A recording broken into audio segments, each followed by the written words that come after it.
Good evening, ladies and gentlemen, and all in between. Hope you had a great Thanksgiving. Brian, how's it going, brother? Oh, it's going fantastic. How about you? So, E.T.'s been a Thanksgiving movie, I guess, for the past 30 years or so. Came out on June 11th, 1982. So, how did this one age for you? I struggled with it a little bit. I did. I remember it very well as a kid, but watching it again for the first time in probably 15 years, maybe more.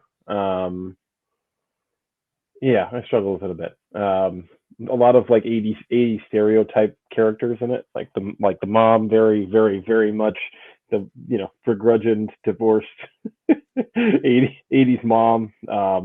Not always portrayed in the best light as far as I'm concerned. So I did struggle with some of the things, but overall, it's cute. I think it's cute. I don't know what else to say besides that. Well, okay, so what made this movie particularly interesting? Now, if you came from a divorced family at that time, or a split family, whatever, it was usually a widower or a widow, like the Brady Bunch or Courtship of Eddie's Father. He was a widower. Mm-hmm. There was very little, dare I say, representation. Yeah, fair. For divorced kids who wound up getting treated like shit from their religious counterparts, even though their family was probably way more abusive than the one that split up. You lived in. Right. You know what I mean? And I'm not accusing anything. As a general rule. So when this came out, and I looked like Elliot, and I had an older brother and all this stuff, and mom was working 3 jobs and that. So, I was the kid, I wasn't popular, always picked on for being a divorced kid, all this other stuff. So this was like, like, wow. This is your safe space, bud. Yeah. So, and of course, Spielberg and Lucas started working together and it created this whole new thing that was going on. And there's a lot of Star Wars references in this film. There is a lot.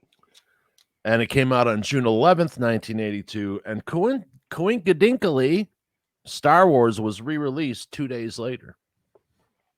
That's crazy. I didn't know that. To capture the overflow. The overflow. Yeah, because if you couldn't see E.T., you could go see Star Wars, But, directed by Steven Spielberg, music by John Williams, and he's only in here for about 10 minutes. I was really surprised. I've seen this movie probably 150 times. I'm not lying. Gee, that many times, really? At least maybe 200. Wow. I had 2 little boys. Yeah, that's fair. Your little boy, E.T.'s in the DVD player. You know what I mean? Wow. Yeah, okay. We had a DVD. I had VHSs of this. I mean, I've seen this movie countless times. That's crazy. I didn't realize that you've seen it that many times. Oh, absolutely. Huh. But, written by Melissa Matheson, who at the time was married to Harrison Ford. Damn, Ally McBeal. Yeah. She also wrote. She had since passed, but she also wrote 7 Years in Tibet, starring Brad. I have not seen that movie. Me neither. So the first shot starts out with the star field, and it tilts down into a Northern California mountainside forest to reveal a spaceship. Now, I think for the time, this spaceship was a pretty cool design. Yeah, I don't have any problems with it. A lot of stuff we had was blocky. Wasn't, sounds of wind and wildfire as the camera moves around pine trees, and we see a ramp leading out of the craft. 2 fingers touch a branch, and then inside the ship, we see glowy mushrooms are sweating. With nipples, by the way. Nippled mushrooms, sweating nippled mushrooms. You see silhouettes of aliens hobbling around, and then a noise happens, and all of a sudden, all their chests start glowing. So how they've lasted that long in nature is surprising, because that's the worst giveaway. Yeah. I'm right here. That's fair. Like you would think, like if they did that they must have looked, like this, or so this is the animatronics for ET. There's one of the side views, and you probably had 7 different operators working ET. Like we the effects studio I worked at, we did Johnny 5, and we had something similar to this, and I think I've mentioned about having to move that damn thing every day. It's a pain in the ass. But anyway, so two alien hands remove a pine sapling, so it looks like they are on a scientific mission. You know they're not there. Exploring. An alien walks through the forest, looking up, and then out over the valley, and sees all the city lights. Then the pick 'em up trucks appear. About 10 of them. The alien seems trapped. Boots run into puddles, and it reminded me of Hogan's Hero Shot in the beginning. You know, that's me. I nitpick. And then a man with a flashlight and keys attached to his belt. You know, that was a big thing. You know, and this character is only recognized by the sound of his jingling keys till the third act, which I think is pretty funny.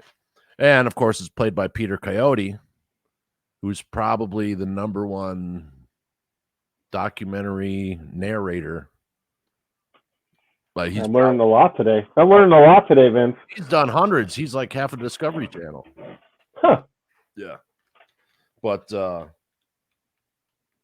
yeah, so an alien sends out a call, and ET's cover is blown as his chest glows in the darkened forest. Yeah, not the of best. Course he loses his shit. A lot of this movie is about people losing their shit. Yeah, that's fair. It's a lot of screaming and surprise. That kind of got old on this viewing to me, but so he screams and runs off. A chase ensues as the craft readies to lift off, and now it lifts off, and ET's fucked. ET's a little fucked. Yeah. Yeah, and there was no governor cleaning up that week for foreign visitors. Wow. A group of teens are playing Dungeons and Dragons and ordering a pizza. I thought it was cool. They even had they went really old school and were building. I enjoyed that scene. Like the first little bits, like, oh man, this is before people used to like just sit in their cell phones and post TikTok videos and shit like that. Like actually talking and playing a game. I love that. Right. So the cast here is Henry Thomas as Elliot, Drew Barrymore as Gertie, Robert McNaughton as Michael, Peter Coyote as Keys, C. Thomas Hyle, he was one of the kids, Casey Martell as Greg, and then Erica Eleniak was the pretty girl, and she wound up doing a bunch of stuff. But my favorite was Mom, Dee Wallace. My favorite's Drew. I forgot how adorable she was. Like, dude, I was in love with Dee Wallace. Like, I believe it. Legit, she was so beautiful. You know, that's probably why I like blondes, is because of Dee Wallace. You never know. I guess we could therapist it out of you and figure out if that's the whole callback, but maybe it is. Well, you see, my friend, it gets better, because when I was 26 years old, I got to spend a whole month with Dee Wallace. Oh God. We shot a movie together, and I was on camera crew, and it was Huck and the King of Hearts, and it was Graham Greene, Joe Piscopo, Dee Wallace, Martin Landau's girlfriend at the time, Gretchen, whatever. Yeah, and that's the movie I called Joe Piscopo a fucking pussy. Oh. Because a homeless guy started harassing his beautiful wife on set, and he was there. It was me, his wife, and so it was me, Joe, and his wife, and then the homeless guy came up, and he started harassing his wife, and Joe walked off and went into his trailer, left his wife there. I knocked the homeless guy on his ass because he was about to become physical, and I knocked him down, had him removed from the set, and then, but Joe Piscopo, not a fan anymore. Huh. because of that. Okay. But Graham Greene was the coolest ever. I used to hang out with him as he played acoustic guitar. He was the guy in Dances with Wolves, the other lead. Interesting. But yeah, so and Dee Wallace's husband was there, Chris Wallace, and God damn it, but he was sick at the time, and she was great, man. She's just like you see her on screen. She's friendly, like no airs about her. Love that.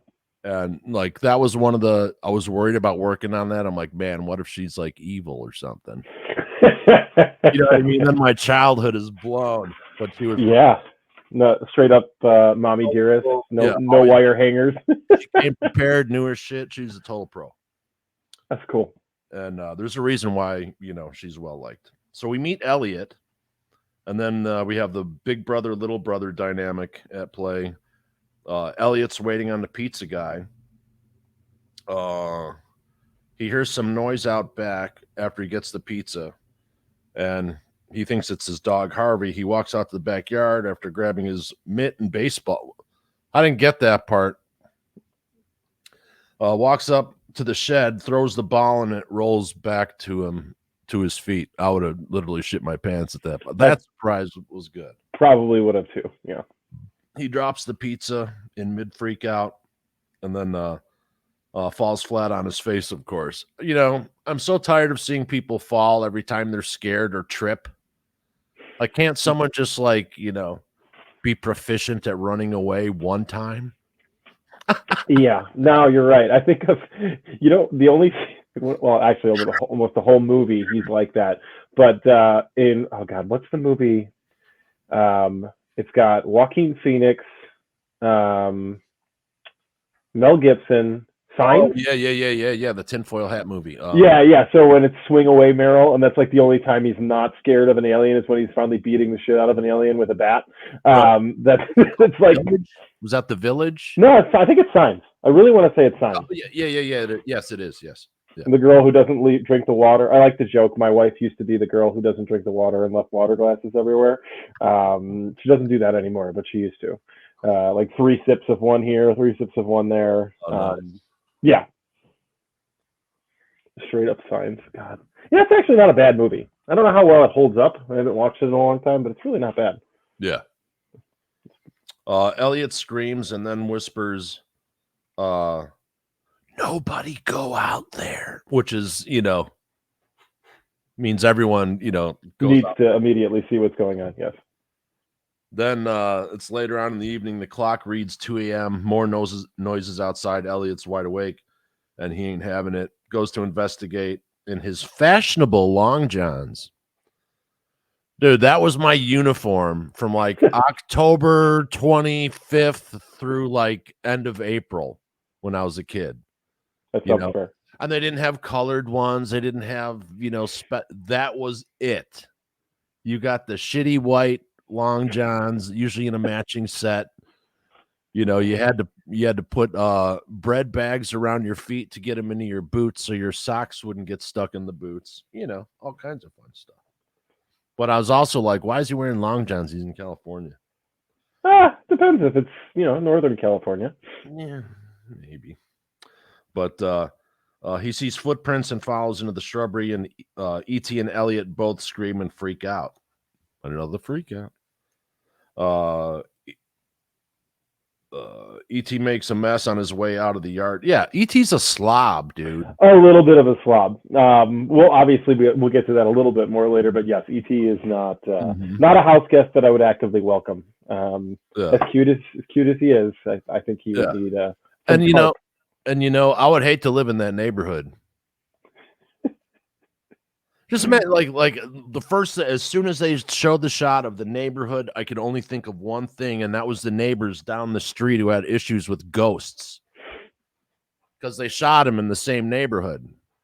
Interesting. In the same subdivision. Interesting. So yeah. And they used the same closet for when he gets sucked out by the tree. Really? Is it the tree or the braces thing is like going all around him? They suck him through that octagon window. And that's the same set piece that they used on ET. So they just repurposed that. Huh. So okay, so ET investigates in the forest. Uh Hang on, we're leaving talking about Poltergeist, right? Is that what we're talking about? Yeah, yeah. Okay, good. Okay, that's because that's what I thought. I was like, yeah. Now that you said it, it reminds me of the Indian graveyard Yep. buried in the backyard. Yeah. That's actually a fun movie too. You know, Brian De probably Nova. if we covered Poltergeist, I'm sure there'll be like a pan and you'll see their house. You know what I I mean? bet. No, I really bet that's the case because now that you're saying it, I'm like, yeah, he Also is directed by absolutely right. Spielberg. Yeah. Oh man, Uh-huh. huh? That's So like the same time frame, isn't it? It's got to be like right around there. yeah, so it leaves a trail of Reese's Pieces, which originally, do you know this story? No, I'm not The, familiar re- with my Reese's Pieces history. the reason why Reese's Pieces are one of the best, well-known, and well-beloved candy of people from my generation is because Eminem said no. And Reese's just was happening to launch a new thing, and boom, Reese's Pieces became a hit overnight, dude. People forgot about M&M's overnight. Wow. It was a Huh. phenomenon. It was crazy. Interesting. You know, like now, I mean, there's 600 candy bars out. When like a new candy bar came out, it was like an event.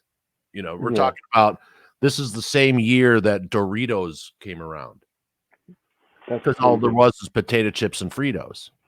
Huh. There wasn't all this, you know, you had a Yeah. very limited pretzels. You know, There's a million different. I went to Target this morning and I was walking down the aisles and it's like I haven't even heard of half of these things anymore. Like right. it's insane how many options you have. Oh, And I yeah. miss Crackle bars. They still exist, but I miss Crackle Oh, bars. those are good. I know. They're so good. Anyway, My latest kick is Hershey's with almonds.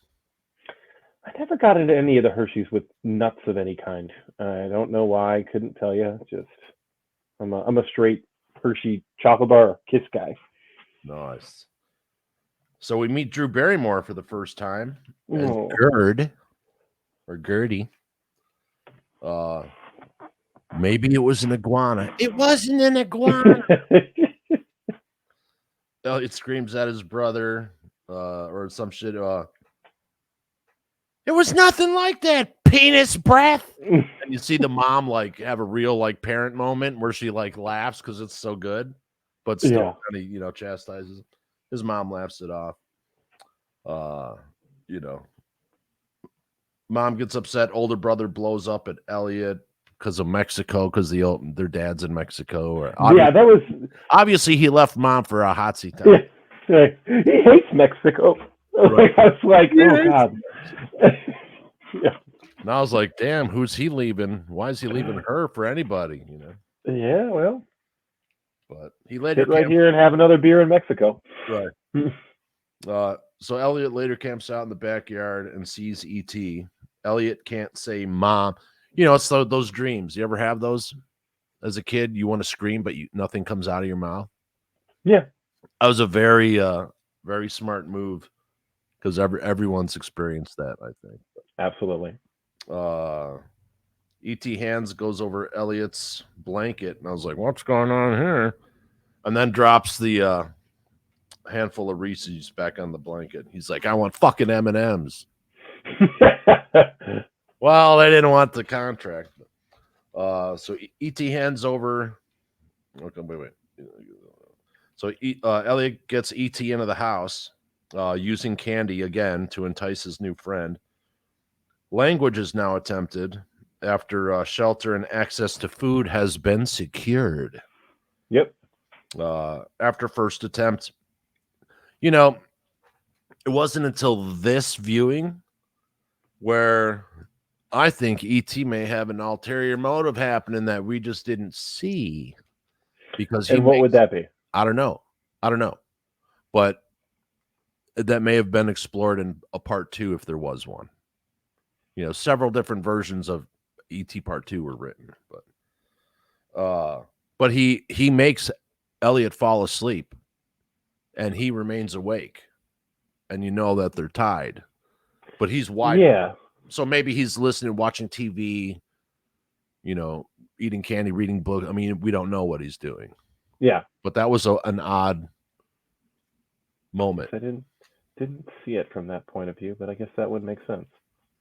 Let's see, the government guy with the flashlight, and now they have testing stuff. Now it was pretty interesting because they made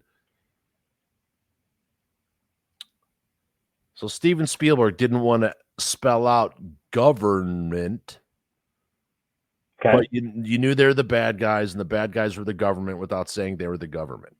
Yeah. It was Very, some group of people attached. yeah, Yes. very odd, you know. Of course, he finds a stash of Reese's, and then he eats one. No one on this fucking planet, if you're searching for alien, you're following an alien menace, let's say, and then you don't know if they're fucking Reese's Pieces or fucking M&M. You're not gonna. Oh, the aliens must have had their grubby little hands all over them. Yeah. Eat one. Yeah, I agree. Yeah. I thought it would have been great if his head would have just exploded right at that point, you know. I think that would have changed the movie a little. Adult edit. Yeah. So anyway, it's morning and Elliot is sick. And every kid had their own way of faking out a sick day now and then. Except me until junior. I didn't miss it. My home life sucked so bad that I did not miss a day of school from kindergarten through 6th grade. That's pretty impressive. Minus getting hit by a van, but I didn't call in sick. I got hit by a fucking van. But I always won baseball tickets every year. Okay. So I'm like, oh, well, if I'm kind of not feeling good, I want to go see the Cubs. I want to go see, you know, the Sox, whatever they were sending us to that year. Huh. Well, good for you, Vince. I always liked going to the games that were the Orioles versus the Orioles or the A's. I don't remember how that worked back then, but I liked their uniforms. Well, I can say this since you mentioned the A's. It's a shame that they're moving out of Oakland. That's a travesty. Really? Really, really. It's official. They're moving to Las Vegas. Oh, they're going to Vegas, so they're going to be the fucking A's. I think they're going to be like the Aces. What I think they're going to do is call them the Aces, just because it would fit. Make sense. Yeah. I hope that, but the A's have such a long tradition and history that that would be a real travesty to get rid of that name. Well, here's the thing: you can't put. Don't get offended. I'm just saying why they can't call them the Aces. Not you, Brian, but anyone else watching.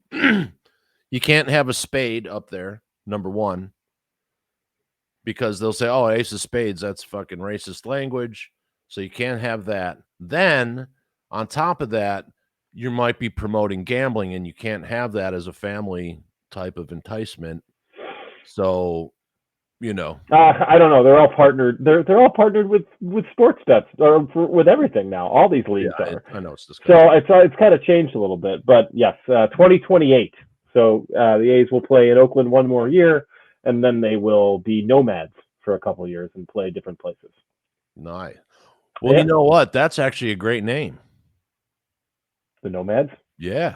They actually kind of, thinking about their history, yes, it is. I mean, that would be fitting. Yeah, I could see it. Like I said, I would. Nomads has always been a cool, like a tough name. Whether it be the Nomad in comics or elsewhere, it fits their history. They've moved this will be their third move, so yeah, it fits. So interesting. But anyways, off of sports, let's go back to. Yeah. So once getting out of school is acquired, with the proper calling from mom, Elliot gets to work with ET. Language session part 2. Elliot shows ET Star Wars action figures, which I loved. Lando. Of course, had to start with Greedo. Yep. And then went to Hammerhead. And then Walrus Man, Lando, and the last is Boba Fett. But E.T. scares himself and Elliot. drops the milk on the floor. Now, any kid from divorce knows the last thing you do, you fall to death without spilling milk because it was so expensive. You wouldn't waste milk like that. There was never a Oh, quart. 3 kids and a quart of milk. Big oh God. gallon. It's fucking 68 cents a gallon back then. Come on. Anyway, I digress. E.T. scares himself again. Let's see. Freaks out. Oh, yeah. Who keeps peanut butter in the fridge? Why I was don't. there peanut butter in the fridge? That is So you're talking to a guy who cannot stand peanut butter. I oh, have never in my life eaten a peanut butter and jelly sandwich. really? Are you allergic? Nope, I just don't like it. Like I don't like the like. Hang on, I like Reese's, so I could say that. But like, I don't like the idea of putting that on a sandwich. To me, is one of the weirdest things. The only reason we have peanut butter is to entice our dogs to eat the medicine that they don't want to inevitably eat whenever it's time to eat it. That is the only reason that we have peanut butter in this house. I mean, she likes it, I think, but I don't. So I don't know. Do people keep peanut butter in their fridge? I couldn't tell you. I No. don't know. No one Okay. keeps peanut butter in their fridge unless you're an alien. Well, But yeah, so Mike comes home from oh no, mom comes home from work and Gertie tries introducing her to ET, and the first thing she does is fucking knocks him out with the fridge door, which I thought was pretty funny. Oh no, that wasn't. Well, that must have been sorry. I'm mixed that up probably. So he's talking with. Oh no, Mike came home from. I'm sorry, Mike came home early from school, and then ET was introducing him, yes. or he was introducing him to ET. Mike says in a Yoda voice, says these are, oh, you have absolute power in his Space Invaders t-shirt. And he's basically speechless when he sees ET. Gertie comes in and girl screams at ET. ET's neck goes up and ET gives it right back. And of course, they knock down half the shit on the wall, the bookshelf. Yeah. What's going on in here? Mom comes home at that very second. Gertie goes into the closet, screams again. Great shot as Ellie grabs her and she's still screaming. And of course, ET follows with the scream. That was a really good shot in the poltergeist closet. Yeah, the best is though when ET's in that closet and he's hiding among the stuffed animals. All the stuffed animals. Oh my god, it's so great. Shots out, and it's hilarious because you'd never know. Right. No, I love that scene. Let's see. So then a Hitchcockian rack focus shot is used to make the subdivision feel off. That's like when the whole thing's going like that. And then you see Keys walk in and they're doing more stuff because they have equipment. More research is being done by the non-government government agents. E.T. Gets some nosh. Elliot shows him a book on space. E.T. makes a bunch of Play-Doh balls float and act like planets, basically revolving around a star. Elliot spies on government agents from the back of his yard so he knows they're around. And E.T. reads his book of ABCs. Then we go to the shot of the kids getting on the school bus when they were still rowdy. And so they used to be back in the day, shit flying everywhere. Hungover bus drivers screaming at the kids, Yes. Mom searches for Elliot, or searches Elliot's room as her mom senses are tingling. Speaking of mom senses tingling, hey mom, why's your stomach glowing and where's ET?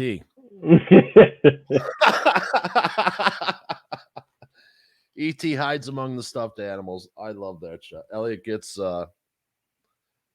gets busted drawing instead of paying attention in science class. That was me every day.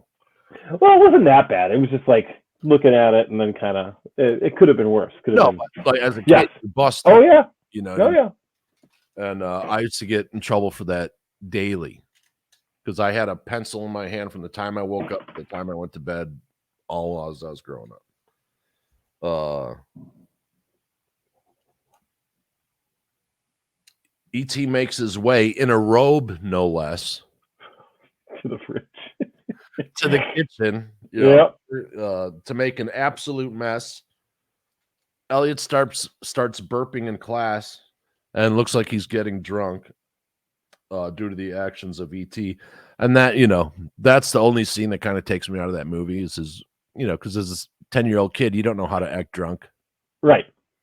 But it was funny. E.T.'s watching TV and he sees Earth, or he sees the world through what is shown on screen and is terrified when he could just look out the window and notice that everything you're watching on a screen isn't true. Yes.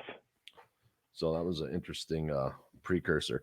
Elliot freaks out again and is trying to free the frogs in science class that are met for dissection. Oh, about to be murdered. Yes. Yeah. Yeah, we used to have to do that. And dude, everyone fuck. We knew we got 4.5 weeks till we get the dissection pod. 2 weeks till we got to cut the frogs up. What is the point of that? Like, seriously, what is the point of that? Like, I don't think that we did that. We may have done that, but I really don't. I don't remember that at all. Yeah. Well, they used to do that back when kids weren't pussies. No, I'm kidding. No, I think people got upset, like Pete and some organizations got upset. Animal rights activists, this, that, and the other. I mean, do you really need that in elementary school? No, not today. But when they started it, a lot of kids worked on a farm. They had animals, or they had, if you had a couple acres, you had a couple of cows. I mean, you knew how nature works. So it was not this weird. I mean, there's people in Gen Z that think meat is just meat.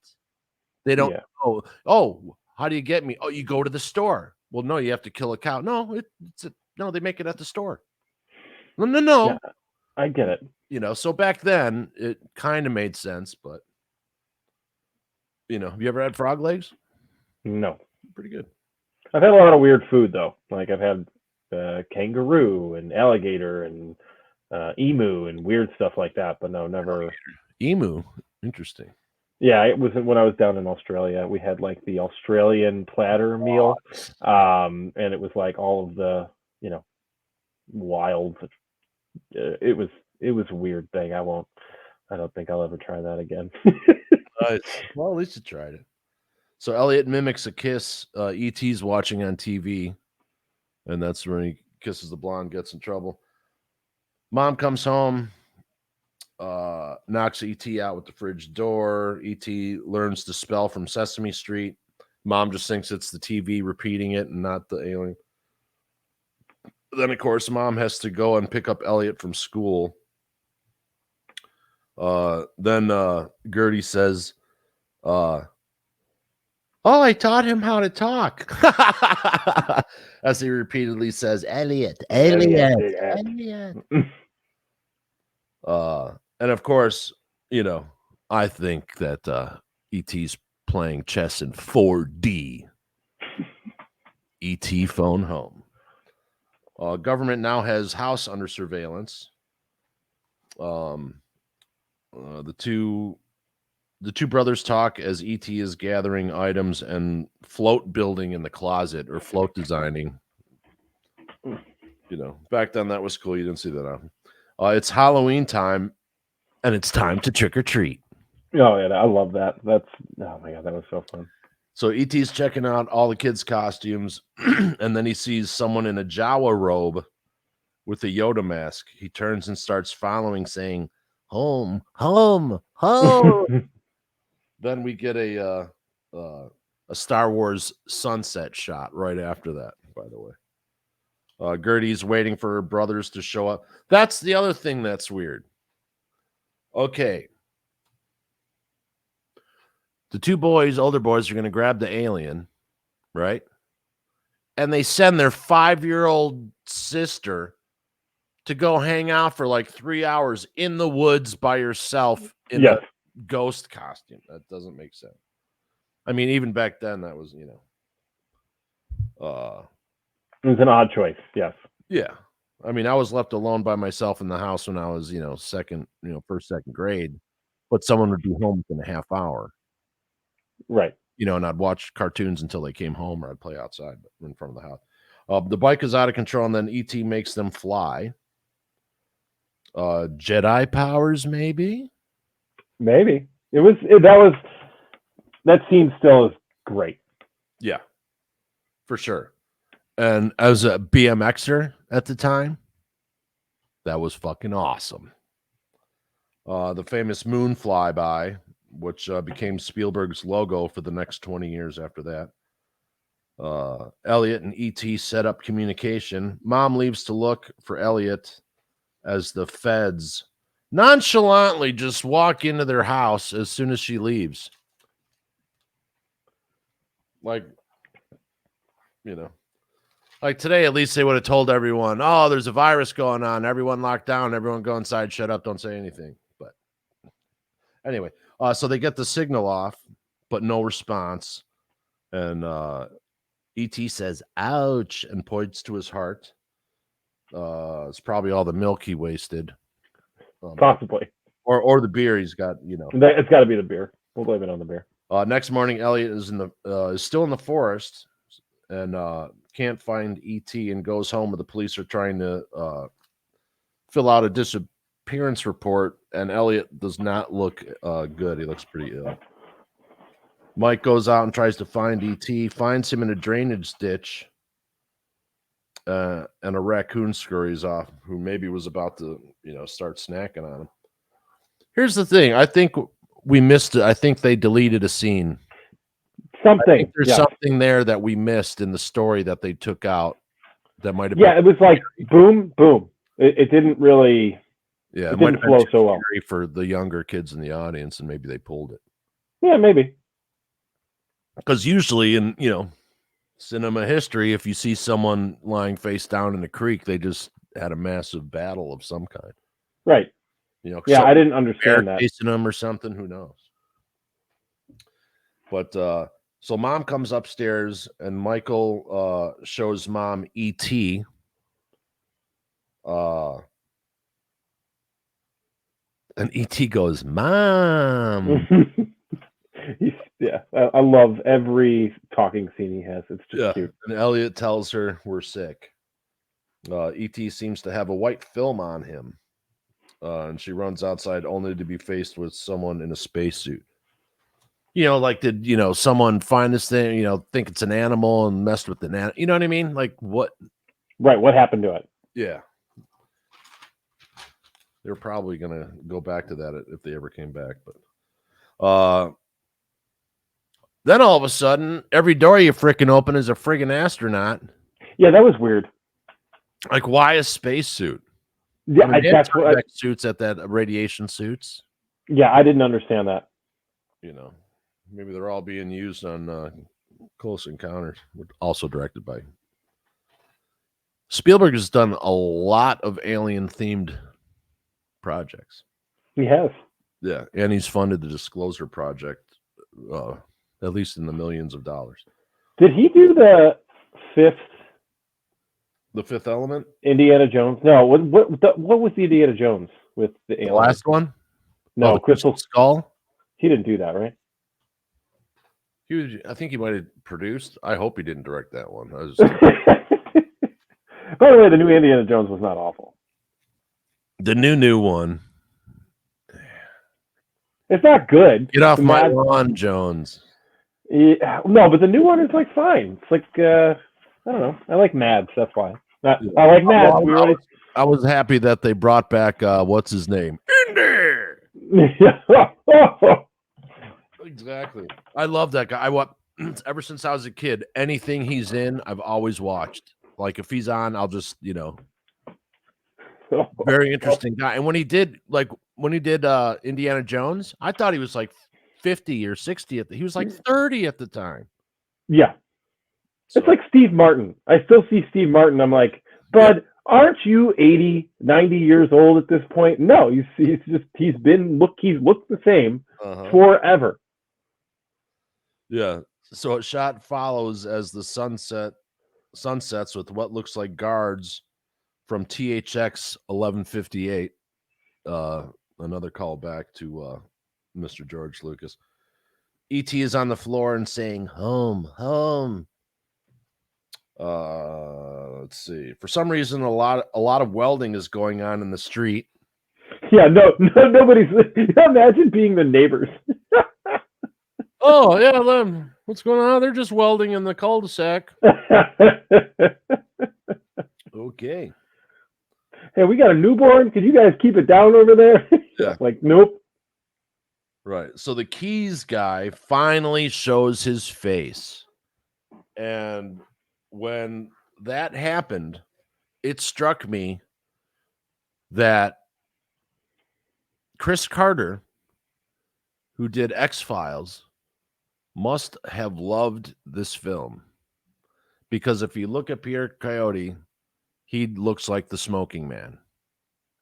And I think I think he had that in mind when he saw the actor, and he's like, okay, yeah, this is the guy. That's fair. I have not watched a ton of X-Files. I've watched. Still love that show. Yeah, I believe that it's worth watching. I've watched it like randomly on TV, right? Like that's the only time that I've never sat down and like tried to watch the X-Files, if that makes sense. Yeah, it's the one thing I really, really tried hard getting on as a coming in as a writer, because I knew one of the people who worked on the writing staff for 2 years, and then I got hurt because I was like, man, the way that this is written, if there's any writer's room to like learn in, this is it. That would be the one. Next, I wasn't gonna, I wanted to go write science fiction and cool, superhero stuff before any of that happened. Because I worked on the original Fantastic Four cheesy movie that was never released. Yeah, well, we're gonna have another one coming. Yep. Oh, I hope Mads Mikkelsen gets Doom, dude. Did you see Pedro Pascal got Reed? I've got some. I think that's casting. A mistake. Yeah, it's a weird casting. Here's the thing. He's a Disney guy. Okay, he's left Mandalorian. Yeah. And I don't think he's that good of a fucking actor. I think he's good. To me, it's really dependent on where we're introducing Reed Richards as a character. And in my opinion, I think Reed's a little bit younger than that. He's already he's already been just put the actor that they cast him at that all the fans love. You know what I mean? Learn your lesson, Marvel. Everyone loved him as Reed Richards. Don't bring in a new guy that people are going to be pissed off about, especially since he left his own show. So why wouldn't he leave Marvel for a bigger job? You know what I mean? Mads Mikkelsen, he'll come in, do his due diligence. A lot of people want Cillian Murphy as Dr. Doom, but I actually think Killian would be a better Silver Surfer. It'll be. I mean, they need a hit, so they're going to throw everything that they got because they need a hit. Yeah, it's not looking good at the moment. Not looking good. So the family gets investigated, and they talk about E.T. Elliott's feelings. And you know what I noticed the second time I had to write E.T. Elliott? Take out the LLIO, and it's E.T. There you go. A little psychological. Maybe it's his imaginary friend that everyone has, but his came to life. Who knows? They did a lot of drugs back then. So the house has been sealed up. Like, why didn't they just take the thing out of it? They sealed. Yeah. They make the whole thing Grandma's couch. The keys guy asks what the machine does. Tells him. Elliot tells him he's calling his people. He needs to go home. And then you hear, he has DNA. He has DNA. The announcement was made. Now, that's interesting seeing that they used the term DNA in 1982. Fair. Interesting. Not 4 nucleotides. He has 6. So that's interesting. E.T. And Elliot talk to each other, and Elliot says, "I'll be right here," as they're sick, laying on the beds next to each other in the makeshift ER. I don't know. Save Elliot is what E.T. says before drifting off a la Yoda. It was almost like you could put those 2 shots next to each other. Yes. And that was weird. Not weird. That was the cool thing when you had these 2 young powerhouse directors in Spielberg and Lucas, that they worked together and influenced each other a lot. Yeah, I thought that was like one of the coolest film friendships. I agree. So Mike, let's see. So Mike's checking things out, and he sees a flower pot wilt and die within seconds in front of his eyes. E.T. flatlines, and then you see the neighborhood kids outside. Now, one of the BMX guys, the reason why BMXers love this, because they actually cast professional BMXers to do the bike stuff. Really? I didn't know that. So Bob Haro from Haro BMX, he was one of the big BMX racers of the time, and he was the third kid with the glasses. Really? Okay, yeah, that's cool. So you got the whole BMX contingent to go see this movie 100 times because they're probably, finally we get a BMX movie, because anything BMX was totally stupid. That's funny. Use another word that we used to use back then, but I can't apparently. Let's see. So Keys guy takes off the helmet. It's like, oh, E.T. dies. Oh, we're all safe. Psst. Yeah. Everyone removes their helmet. Like they're not gonna all die of some alien virus.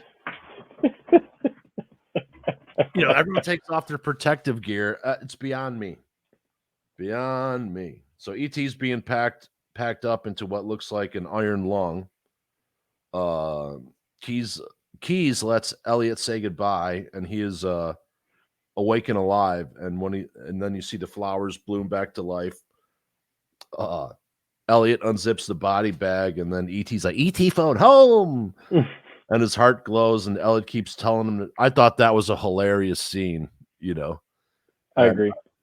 To see a kid acting that he's fake acting was pretty funny, and doing comedy at the same time, trying to keep his friend, his mouth shut up. That was pretty funny. Okay. Zips him back up. Elliot tells his brother what's going on. And then you see another plant fully come back alive, and that's the one that E.T. takes in the end.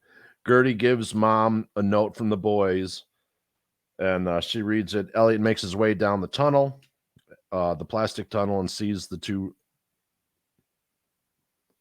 Oh, and the 2 brothers steal the van holding E.T. And Mike is only driven he hasn't driven in reverse. Is that what the whole? Yeah, I think it was. And so they take off, and tells the neighborhood kid guy, the BMXers, to get the bikes and meet him at the bottom of the hill. Elliot pulls pins on the plastic tunnel that trails behind them with 2 government, non-government peeps. They didn't need that. No, that was a little bit visually interesting, but as the guys see.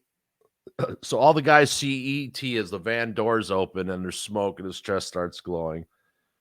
And Gertie goes, he's a man from outer space and we're taking him to his spaceship. Or no, that was E.T. that said that. Elliot, sorry. And then Greg goes, can't he just beam up? And Elliot relaxes. This is reality, Greg. One of the best lines ever, the way he delivered it. And it was very weird when he disappeared from acting, the kid who played Elliot. He came back later in life, and he's a really good actor. I would never fault anyone for wanting to leave that life. Like, especially now where it's like he gets followed everywhere you go. Like I would Oh hate well, that. right. I would hate that so much. Well, Like, a lot of people talk to me because I worked in Hollywood, and they're like, "Oh, blah blah blah." This and I'm like, would you really want to be famous? Because the older I get, I mean, it'd be nice if I could get a better table or a discount here and there, and people wave, smile at you. But um, it's a prison. yeah, Like yeah, I would not want to be Tom Cruise or Jennifer Aniston or any dude, you can't go anywhere. no. And people are like, oh, why do you need a $30 million house? Why? Because that's where you're going. Right, You want to go bowl? Go in the basement to your 4-lane bowling alley. You want to go see a right. movie? Go to your screening room. Pool. No, yeah, I agree. I mean, you literally can't do anything. Yeah, And a unless you go lot to of a people foreign country. Like, really, seriously, unless you go somewhere really random and remote. I mean, that's almost ridiculous as a slutty reality show star getting like Man of the Year. Oh, sorry that happened. Kim Kardashian or one of the Oh, Kardashians won Men of the Year from GQ. that's whatever. That's what it is. I don't care. I've seen the show. If So that's for you, that's for you. I haven't. I've seen clips. I've walked through a room while I was on, but As somebody who, like, I'm a big sports guy, right? Some people hate sports. Some yeah, people like it. I don't care. If it makes you happy, it makes you happy. Do I think it's good? No, I don't. But it's entertaining for some, so that's fine. sure. Hey, you got to do something while you're taking drugs. So the boys encounter a roadblock, and ET makes them all the BMXers fly. That was the coolest thing It was ever at great. the time, man. That was really cool. And a lot of people back then, like, why would anyone have a milk crate tied to their? Well, if you had a paper route, Yeah. you had a milk crate in the front of your BMX, and then you take it off. But anyway, so they land. Elliot uncovers the comm device he's immediately lit up from above. ET's peeps land home. Says. ET's heart light glows. Mom, Keys, and Gertie pull up. ET says to Gertie, "Do good." Is what ET says before Gertie gives him a kiss on the head. And he says, "Thank you" to Mike. Elliot walks up to ET. ET and Elliot hug. Elliot sadly looks at ET, and so they didn't tell the reason why that reaction. They didn't tell him that his finger lit up.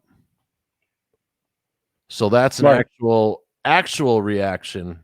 That's cute. I love that. The actor, yeah. Why did the dog run up the ramp? What happened? Why did the dog run up the ramp and then run back down? I don't know. I don't know either. It's just a weird thing. Like there's no interaction. The dog runs up the ramp and then comes back down. And then there was no really interaction between the dog and ET. Really? Well, that's why I'm confused as to why the dog was. Oh, like, you know what? Okay, now this makes sense. In the beginning of the movie, ET walks in and walks out of the dog's house. And in the end, the dog walks in and walks out of ET's house. Okay, we've solved one of history's great mysteries. It was all about the scent, I guess. I was like, why the fuck did the dog do that? Like, yeah, I made like you were fully aware that they had a dog. Right. But did we miss a scene maybe? I don't know, maybe. But yeah. So the finger lights up, and Elliot and ET goes, "I'll be right here," as he points to his head. A sad Elliot says goodbye. ET takes his plant, walks into the ship. The ship flies away with the rainbow for exhaust. Things you should know. Yeah. And that LeVar Burton would be very happy. Yeah. Or is probably. He's not dead. E.T. the movie. The sequel that was written for E.T. was deemed too scary by the studio. And because the bad guys from E.T.'s world were coming. Oh, good. And then E.T. and his family, or that ship, comes back to help Earth. But they Okay. said it was just too dark, you know. I don't know. I have a hard time comparing movies when you think about Bambi, and that's how that movie started. And anything like that's about the darkest start to a movie I've ever seen in my entire life. So. Oh yeah, mom getting shot right in front of you. Yeah. Bam. Yeah, there's a lot of death in the old Disney movies. A lot, yeah. Like literally every story started with one of the parents dying. Kinda, yeah. You know, and then you wonder, oh, why did that happen? Why? Well, why? Because it was pretty common when these movies came out, because everyone's fathers and uncles and brothers died in World War II or World War I, Right. then World War II. No matter what country you were in. Yeah, that's fair. In Europe, you know, Soviet bloc, all that didn't matter.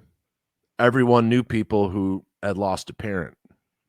Yeah, So that's fair. initially it made sense psychologically, but when they kept going on and on and on, you know, it should have been divorced parents, you know. Fair.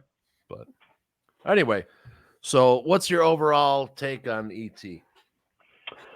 I think it's fine. I think it's hard, like, graphically, it's fine, but it's still like you could. Now we see stuff that's like the CGI, and it's like, oh wow, all right, that looks a little bit real. So there are scenes where it's like I feel like Well, a little bit it wasn't even CGI then. right, and I understand the It's all time rotor frame. scroll. So like looking at it, fine. I think there was a lot of like, it's a. I don't want to say it is a kids movie. It's like a. I don't want to describe this. It's an entertaining movie as far as like nostalgia goes. Mhm. Like now watching it, you get a better like view of that like era, like totally different world living there than it is in our world now. Yeah. And it's just fun. Like it's enough. It's not really boring. It's entertaining to be. I think the thing that I'm trying to do now is look at movies from the lens of the time period, right? Especially something like this. If I were to go into a theater now in CET, I'd be like, okay. If I had gone to a theater then and seen ET, I'd have been like, holy crap. Oh yeah. Like, and that's the thing for like movies like this, even like Ghostbusters as an example. Like some of it doesn't quite. But like when ET came out, it set the tone of what a family movie now will be. Right. Yes. 100%. You know, and I agree with that.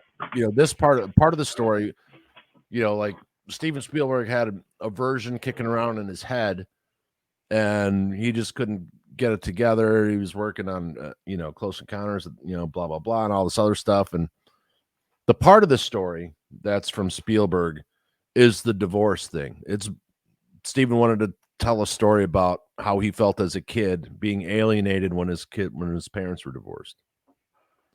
It's interesting. That part came from Spielberg, but Matheson, wrote it. But yeah, I think it's good. What about you? Oh, I love E.T. Always loved it. I get it. But look at that. And then, of course, we showed you, look at that. But yeah, we had before we started this, we had watched the commercial for some company. I won't say the name because neither of us wants to advertise that said company. We do not. They did a holiday sequel. It's a 5-minute short film where E.T. comes back and visits Elliot and his family on Christmas, and that's pretty cute. But the first time I saw it, I must say I might have gotten welled up. Yeah, that's fair. But I always hoped that.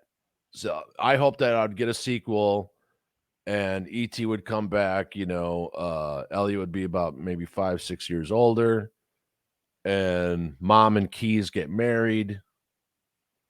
And they're working at Area 51 or some kind of something.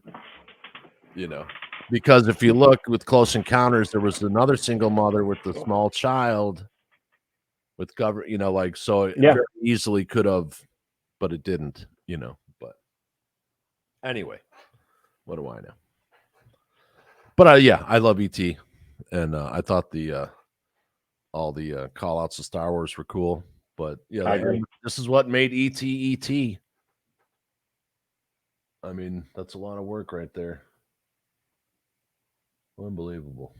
ET phone home. And of course, you know, that's where we got our introduction to Drew Barrymore. Oh God, what a button! What all? I used to run in here all the time because we lived in the same neighborhood ish. At least we went to the same. She lived up in the hills, and I lived down the street. Got it. And you know, Jason Priestley, all these guys. And at the grocery store, we'd run into Drew all the time. That's crazy. And she's like this tall to me. You know, like very tiny. It was always very nice. You I know, believe that.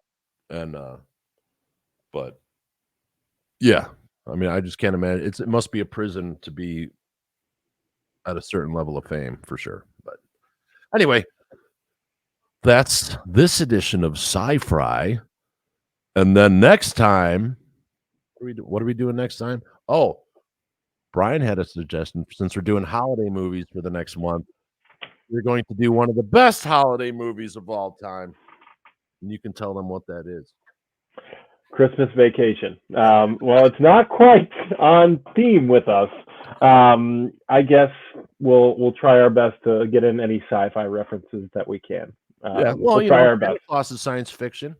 So For technically, all the kids watching, that's not true. right? Yeah, like the kids are going to be watching this, but the older kids. But, oh well, you know. At least I didn't tell them the Easter Bunny. Oh God. Yeah. Anyway, there's a whole chapter in my book where I unleashed the three big ones as a kid that I was like, what?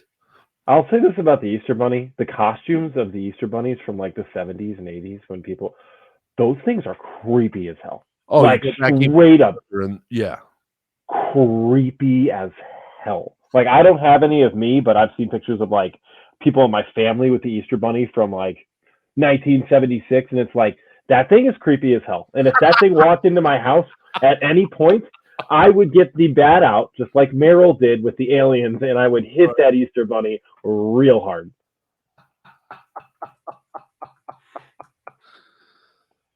Yeah, they're just a little scary. Yeah, really scary actually. But yes. You know. But what are you gonna do? What are you gonna do? Hold on, I have to bring up one of those pictures just because everyone's. Oh no, you're gonna do it, aren't you? I figured you were up to something over there. Oh, I went back to the 50s. Oh no! Oh God! See, this is what I'm talking about. No, that would haunt my dreams. Dude, petrified. And what's funny is this one. So you used to be able to buy these dies, and it would turn out the actual Easter egg would turn out like something like my pour painting. So these bunnies are exactly what the top of the bottles look like. Oh. So yeah, so every kid would like, oh my God, those are in the kitchen cabinet. Yeah, dude, no. Like just thinking about that is that could be a whole scary movie. Just those bunnies. There we go. There's an idea. It's an Easter movie. Yeah. Oh no, we can't. No, it would never. Well, Eli Roth just came out with Thanksgiving, which is a Thanksgiving themed horror movie. I'm pretty sure that the Catholic Church would shut down the Easter Bunny movie. Just a hint. Well, Easter Bunny doesn't have anything to do with the Catholic Church either. I understand, but Easter being involved. Esther. Oh, you mean Esther? Yes. The fertility? Yeah. Mm-hmm. Just like his deviled eggs. There you go. That's it. Deviled Eggs Part 3. There we go. We got our own franchise. We're ready to go. Brought the fruitcake. Anyway. All right, man. We'll see you guys next time on the next edition of Sci-Fi, where Brian brings us National Lampoon's Christmas Vacation. Can't wait. We'll see you guys next time. And see everybody. if your relatives are still over, grab a couple edibles. It'll all be over soon. Anyway, that's us signing off. Have a good one. Toodles, everybody. May the fun be with you. Have a good